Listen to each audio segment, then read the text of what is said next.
दोस्तों, हम सब देश के एक धर्मनिरपेक्ष संविधान का पालन करने वाले नागरिक हैं। वैसे तो भारतीय संविधान में किसी भी व्यक्ति, जाति, धर्म विशेष के खिलाफ आपत्तिजनक कोई टिप्पणी नहीं लिखी गई है, जिससे किसी जाति धर्म के लोगों की भावनाएं आहत हो। हर धर्म की अपनी अपनी धर्म ग्रंथ हैं, जिसका पालन उस समुदाय का व्यक्ति करता है। तो दोस्तों, आज हम बात करने वाले हैं संविधान निर्माता डॉक्टर भीमराव अंबेडकर ने हिंदू धर्म ग्रंथ मनुस्मृति क्यों जलाई। दोस्तों, यह प्रश्न आज देश के बहुत सारे लोगों के मन में विवाद खड़ा करता है।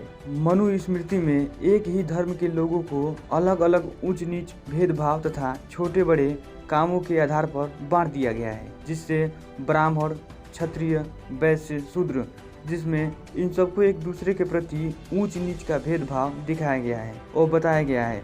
मनुस्मृति के अनुसार जिस देश में शूद्र अर्थात पिछड़े वर्ग का व्यक्ति या दलित व्यक्ति राजा हो, उसके अधीन ब्राह्मण नहीं रह सकता, या कहें तो कोई भी शूद्र व्यक्ति किसी ब्राह्मण, क्षत्रिय या अन्य व्यक्ति पर हुकूमत नहीं कर सकता, या देश में पिछड़े वर्ग का व्यक्ति शासन नहीं कर सकता।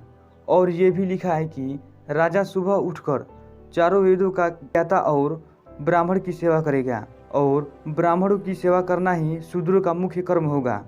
यदि कोई शूद्र किसी द्विज को गाली देता है तो उसकी जीभ काट दी जाएगी। यदि कोई शूद्र किसी ब्राह्मण की बराबरी में बैठे तो उसकी पीठ को गर्म लोहे से दाग देनी चाहिए। यदि कोई शूद्र किसी ब्राह्मण को लात से मार दे तो उसका पैर काट देना चाहिए। और भी तमाम बुराइयां शूद्रों और दलितों के प्रति मनुस्मृति में दर्शाई गई है। डॉक्टर भीमराव अंबेडकर ने मनुस्मृति पढ़ने के पश्चात इस ग्रंथ को पूर्ण रूप से विरोध किया और कहा कि यह शूद्रों और दलितों को अपने अधीन गुलाम बनाकर रखने का एक षड्यंत्र है। इसके बाद 25 दिसंबर 1927 को महाड़ के सम्मेलन स्थल पर सार्वजनिक रूप से पंडाल के सामने हमारे क्रांतिकारी नेताओं के सामने तथा अपने वर्ग के लोगों को साथ लेकर मनुस्मृति का बहिष्कार किया और धर्म ग्रंथ जलाने का फैसला किया। और वहीं एक गड्ढा खोदकर लकड़ी इकट्ठा करके मनुस्मृति का दहन किया गया। यह बातें उन लोगों के मुंह पर करारा तमाचा था जो इस काले कानून को सही मानते थे।